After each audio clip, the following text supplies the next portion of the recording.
এই ঈদে সাকিব খানের রাজকুমার সিনেমা মুক্তি পেয়েছে। 126টি হলে মুক্তি পেয়েছে এই সিনেমা। চারদিকে রাজকুমার সিনেমার হইচই পড়ে গেছে। সবগুলো সিনেমা হলে রাজকুমার দেখার জন্য দর্শকদের উপচে পড়া ভিড়।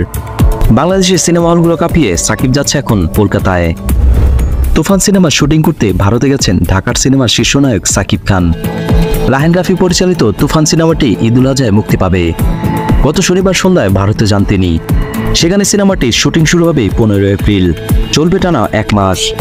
এই সিনেমায় থাকছেন ভারতের নায়িকা মিমি চক্রবর্তী, আর বাংলাদেশ থেকে নায়িকা হিসেবে থাকছে মাসুমা রহমান নাবিলা।